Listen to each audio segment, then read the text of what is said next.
Continuando, então, agora a gente vai fazer um próximo painel, depois a gente tem um coffee, volta para mais painéis, tá, gente? Então, a gente vai falar agora sobre quem, aliás, vem para subir, né, para moderar o nosso próximo painel, é o diretor de desenvolvimento de negócios da Qualcomm, o Jorge Leonel. Jorge, vem para cá, obrigada por ser o próximo moderador. Tudo bom, querido? E a gente vai seguir aqui, porque eu acho que deu bastante pano para manga, né, Jorge? Essa apresentação aí do 5G com ondas milimétricas. Então é esse o painel que a gente segue agora falando agora em português. E para participar desse debate, eu vou convidar o diretor-geral da Ericsson, o Rodrigo Ditzmann. Rodrigo, vem para cá. Seja bem-vindo, querido. Tudo bom? Tudo bom? O CTO da Nokia Latam, Wilson Cardoso. Wilson, vem para cá também. Muito obrigada. A Nokia participando aqui com a gente hoje também. Seja muito bem-vindo, querido. Tudo bom? Boa tarde. E o gerente de pesquisa e consultoria do IDC Latam, Luciano Saboia. Vem para cá, Luciano. Tudo bem? Assunto legal que vai dar bastante conversa. Vocês têm aí uma meia horinha de papo e depois eu volto então. Um bom painel para vocês. Alô.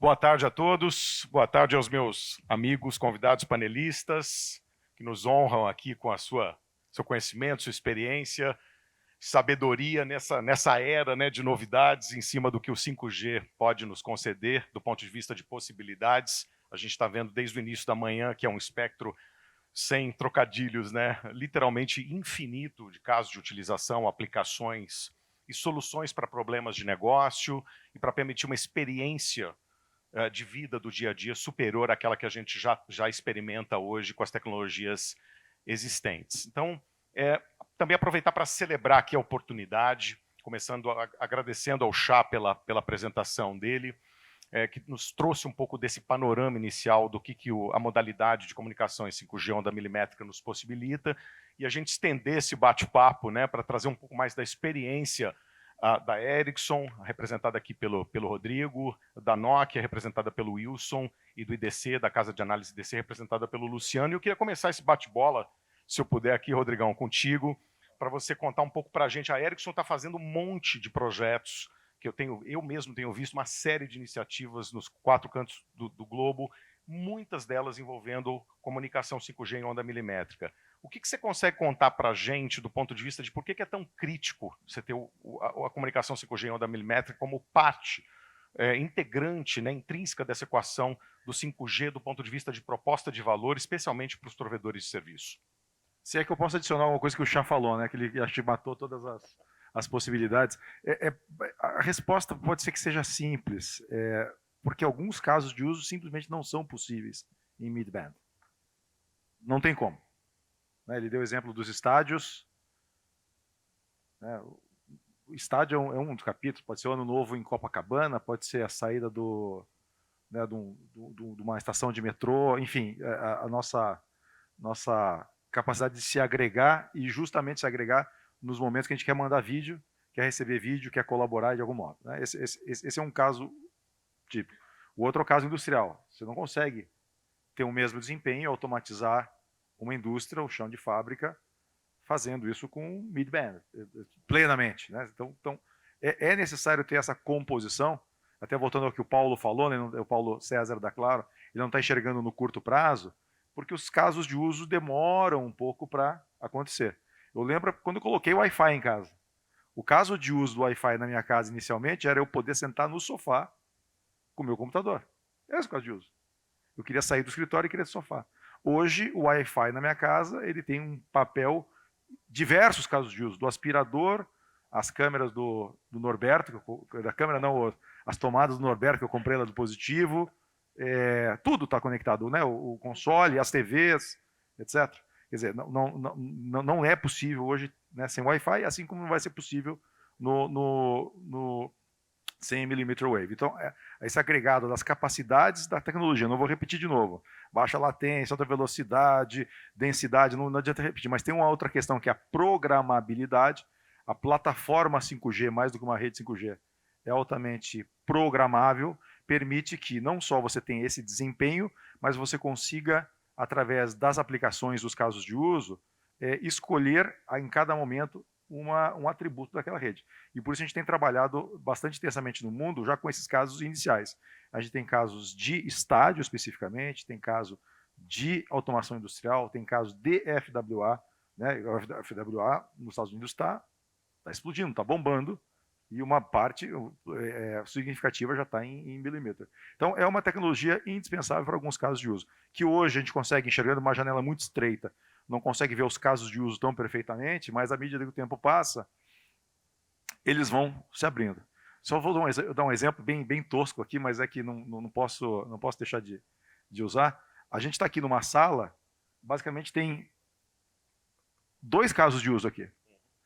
Eu tenho que falar no microfone, você tem que ouvir, né, tem algum certo conhecimento, e tem uma eletrônica para administrar. A quantidade de cabos que tem nessas TVs aqui, só para mostrar uma tela e para a quantidade de cabos, tem uma automação Crestron lá no final, que eu vi. A quantidade de cabos que corre aqui para cima para fazer a automação da luz, do som, é absurda. Até tem no chão ali está escrito, cuidado cabos. Cuidado cabos numa sala de convenção. Imagina uma fábrica. A flexibilidade que você perde tendo cabos numa fábrica. E você não pode substituir cabos por Wi-Fi. Infelizmente, não dá para fazer isso. Não dá para substituir por midband. Então, os casos de uso dessa sala, os casos de uso numa fábrica, eles vão se multiplicando à medida, obviamente, que a tecnologia evolui e os casos de uso são criados, os sensores, os dispositivos estão incorporados. Então, essa é um pouco da natureza que a gente está trabalhando. A Ericsson está trabalhando no mundo, nesses casos específicos, mas é uma pequena janela do futuro que vem com o milímetro. Perfeitas colocações, Rodrigo. Eu agradeço porque você colocou, acho que 2 aspectos que eu considero fundamentais.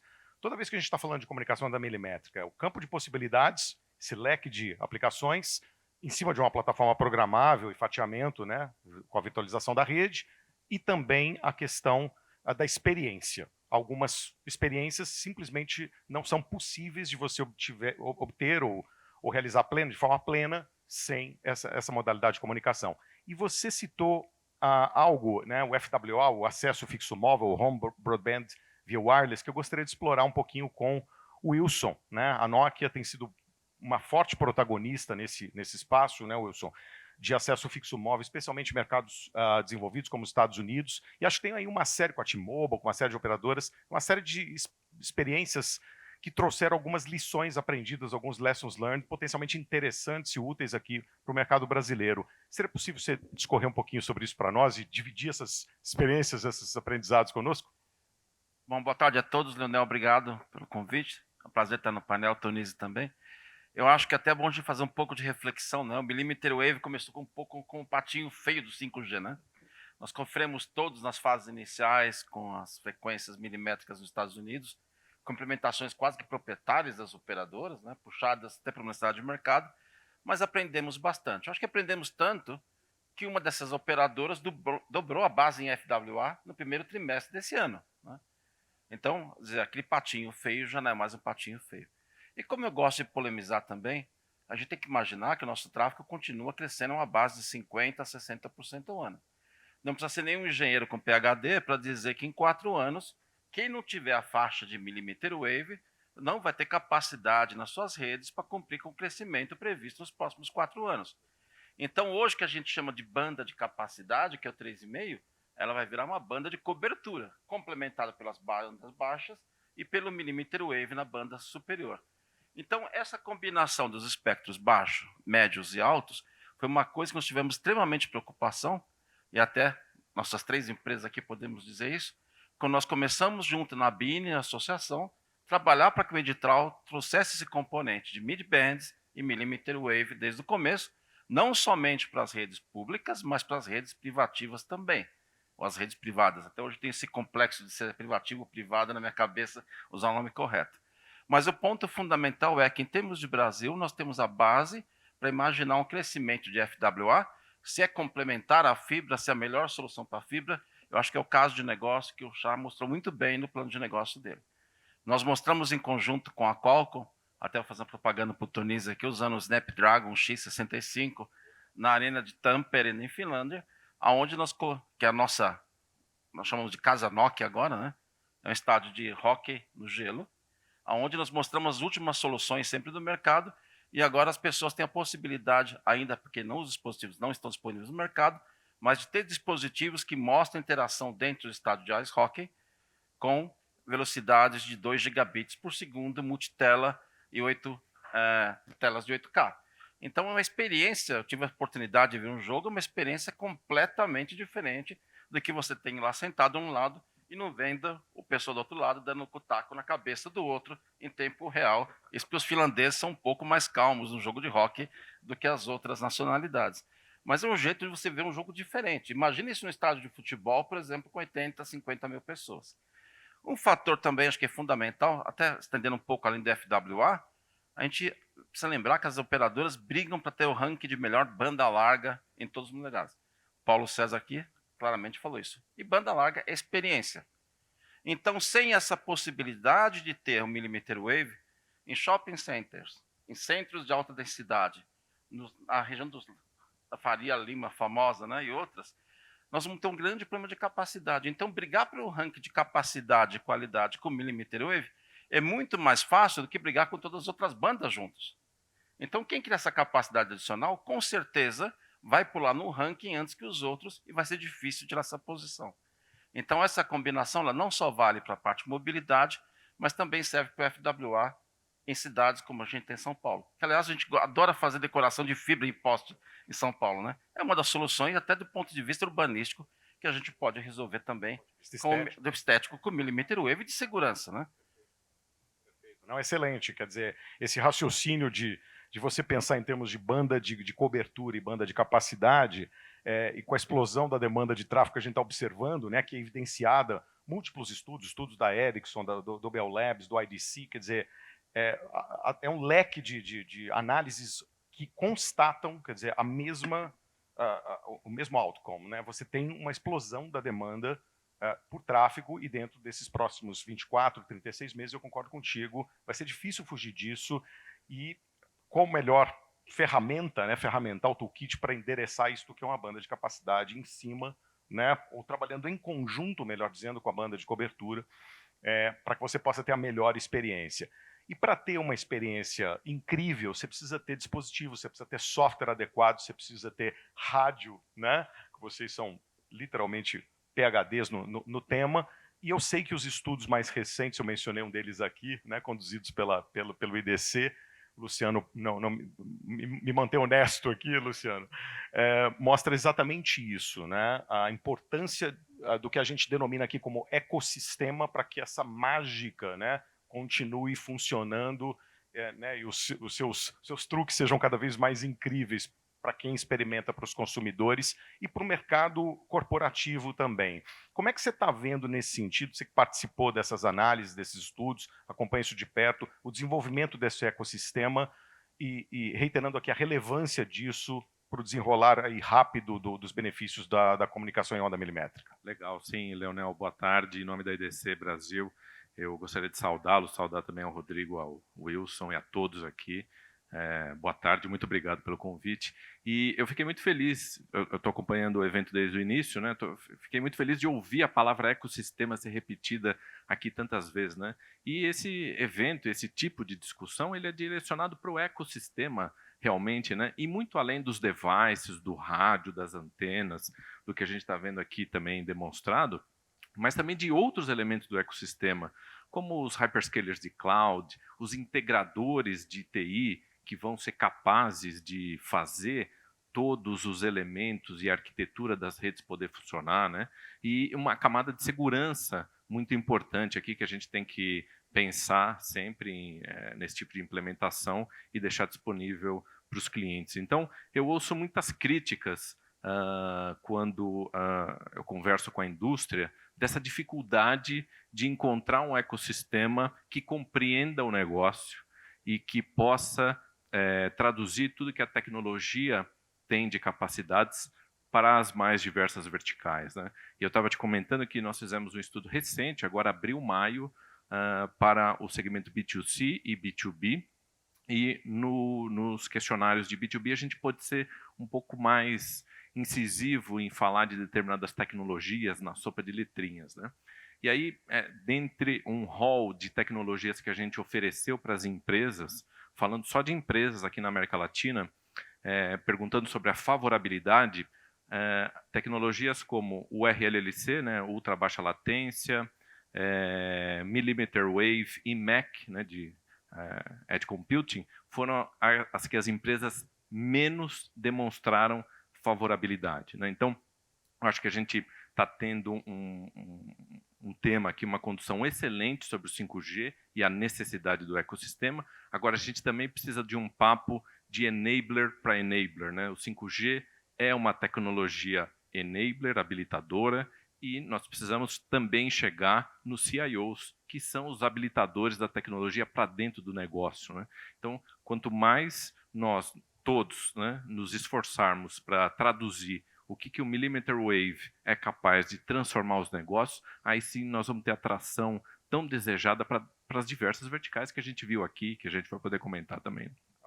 Perfeito, não poderia concordar mais, porque educar o mercado acerca dessas possibilidades é nosso dever, é nossa missão, né?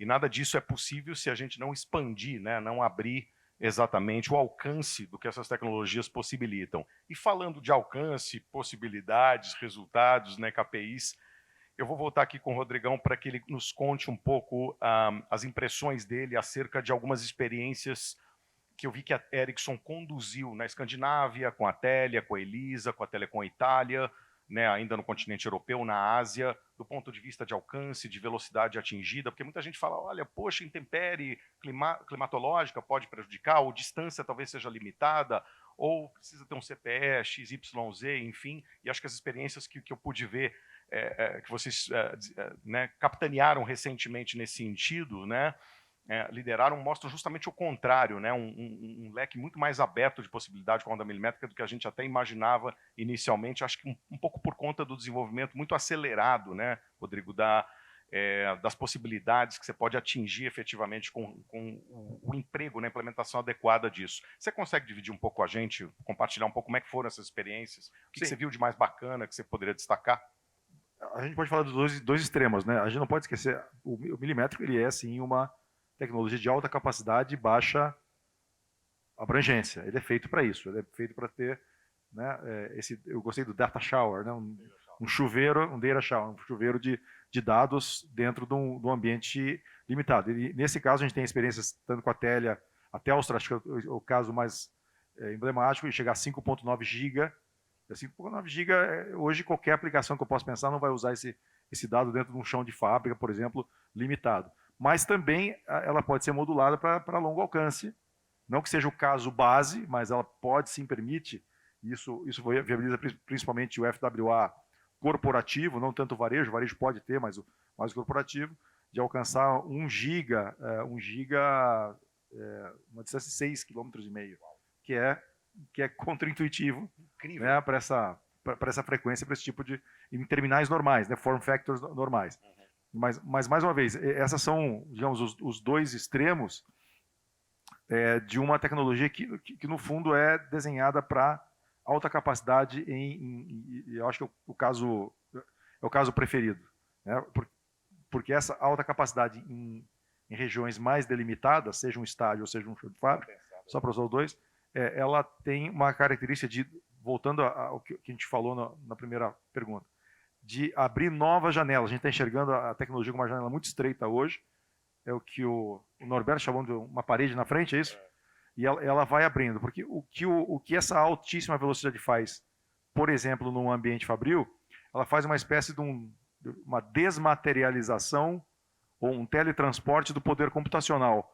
O poder computacional que tem que estar num dispositivo hoje que está estacionado, seja um sensor, um robô dentro de uma fábrica, que está conectado num cabo, ele se desmaterializa. Ele passa a estar no Edge Cloud, então esse processador, e até a bateria, né? Você não precisa de tanta bateria, se o dispositivo é mais leve, não precisa mais bateria, se ele for wireless. Você teletransporta isso para um Edge Cloud e você tem um dispositivo muito mais simples. A parte de computer vision, você tem câmeras muito simples, ele é basicamente um sensor óptico, mas porque ela tem um backhaul em 5G millimeter wave, ela consegue usar as capacidades computacionais de um Edge Cloud para detectar anomalias numa multidão, né, dentro do estádio, uma multidão que tem uma anomalia comportamental, ou então medir conformidade técnica, a temperatura de uma turbina de um avião que acabou de encostar no pátio do aeroporto. O pátio do aeroporto é uma fábrica. é uma fábrica, um centro logístico.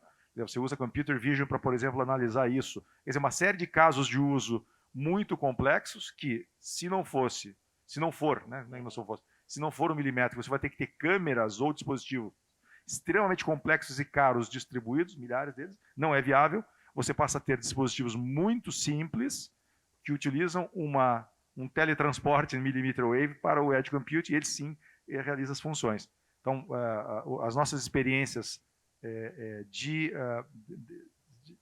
low range chegam a esses quase 6 gigabits por segundo, que é uma velocidade que, no meu vislumbre de curto prazo, abrange todos os casos de uso possíveis hoje. Excelente. Uma bacana é que você falou 2 termos aí, teletransporte e desmaterialização, que estão bem perto da mágica, né? Que a gente está vendo com Arthur Clarke. Arthur Clarke com a comunicação millimeter wave aqui no evento. Então não é futuro, é presente, né? Já está acontecendo. Tem um milímetro ali atrás. Ali atrás. A última antena lá é um milímetro. Quiser conhecer, né? Ao vivo e a cores, né? E nesse sentido, Wilson, obrigado, Rodrigo.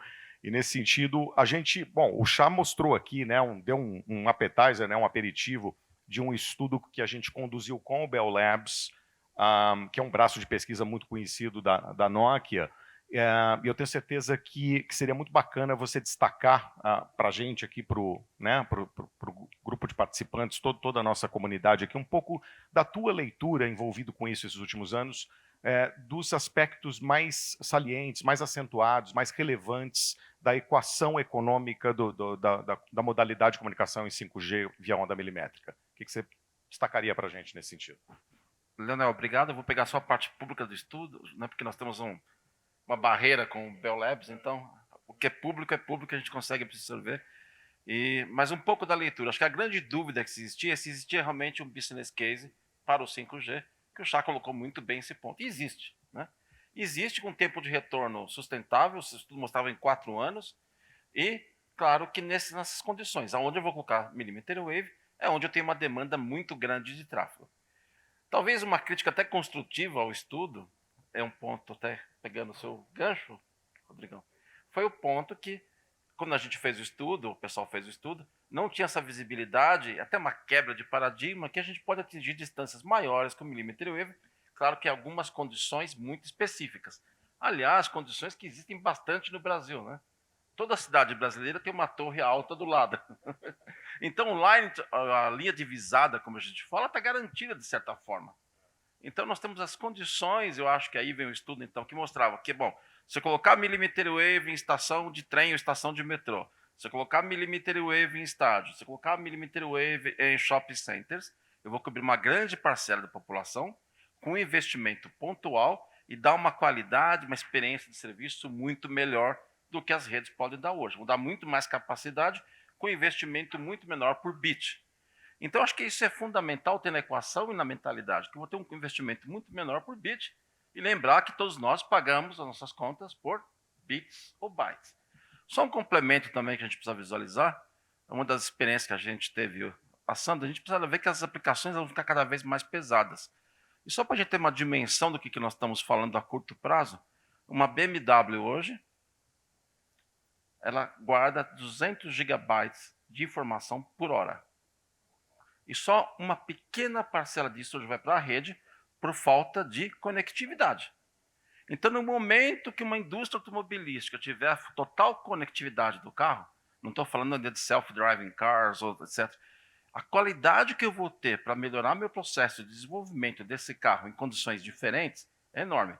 Nos Estados Unidos, a BMW ajuda as entidades do governo a identificar onde estão buracos nas ruas somente por causa da vibração dos amortecedores. E informa isso às entidades. No Brasil, se fosse fazer isso, ia dar um tráfego de uns 2 tera, mas tudo bem. 2 tera por dia. De tráfego. Mas esse é o ponto que nós temos que chegar como sociedade conectada e que a gente tem que visualizar que essas capacidades vão necessitar de muito mais frequência e a millimeter wave vem desde o princípio do 5G como a solução para isso. Eu acho que o estudo mostrava muito isso como solução básica. Muito adequado, legal, muito bom. E você citou uma coisa que trouxe um sorriso, que é uma das condições das cidades brasileiras, ou das características, atributos físico-econômicos das cidades brasileiras, e eu convido o Luciano a dividir um pouco com a gente o conhecimento atingido, né, atribuído aí ao resultante dos estudos recentes conduzidos aí pelo IDC, na dimensão de que casos de utilização, eu gosto de usar o termo, a denominação cenários de utilização, né? Até mais do que casos de uso, porque você tem ali o contexto dos usuários positivos, do software, das aplicações, que você entende como resultado dessas avaliações mais recentes, né, mais fresquinhas aí, mais conducivos ao cenário, ao contexto brasileiro. Sim, acho que eu vejo que a apresentação do Chá também foi bem tangível a respeito desse tipo de aplicações, né? Quando a gente sempre analisa as implementações que estão ocorrendo nos mercados maduros, e aí globalmente a gente tem centenas de aplicações de implantações de millimeter wave, né, no mundo, e quando a gente traz aqui para a realidade da América Latina, a gente sempre traz aquela visão com menos inovação e mais pragmatismo para o retorno dos negócios, né? Então a gente pode fazer uma associação aqui com o Brasil diretamente com a manufatura, com a mineração, com as cidades inteligentes, aí, com use cases promovidos pelo governo, por utilities, e também dos centros de eventos, né, de grande concentração, que a gente comentou aqui também, né? Essa é uma aplicação que muito concreta para o nosso ambiente aqui, seja de ambientes de compras ou de eventos e assim por diante. O brasileiro gosta, né? Como a gente viu números aqui sobre contribuição de rede social, etc. Mas eu destacaria mais uma questão para o nosso mercado latino-americano mais pragmática, com o retorno do investimento mais evidente do que a inovação que a gente vê nos mercados maduros. Muito bem. Acredito que fica patente desse nosso bate-papo aqui de boteco, né? Muito gostoso falar sobre isso, porque a gente está falando da fronteira do que está acontecendo com conectividade 5G, nessa modalidade de onda milimétrica. Me parece que alguns takeaways aqui podem ser classificados segundo os atributos técnicos, que a gente explorou bastante aqui, né, do ponto de vista de taxa de vazão, de latência sustentada baixa, suporte a um número muito extenso de dispositivos simultâneos, como Rodrigo e Wilson colocaram nos chãos de fábrica, mineração, petroquímica, hospitais, né? A gente falou também de hubs de transporte, como aeroportos muito relevantes do Brasil, mas também os aspectos econômicos. Então acho que fica bastante cristalino aqui o aspecto do custo por bit muito baixo, né, Rodrigo? Que vai permitir, vai viabilizar, né, uma aceleração do deployment disso como complemento, usando a frase do Wilson, né, da cobertura, da banda de cobertura com essa banda de capacidade e, por fim, unlocking, né, como a gente diz em inglês, destravando essas aplicações.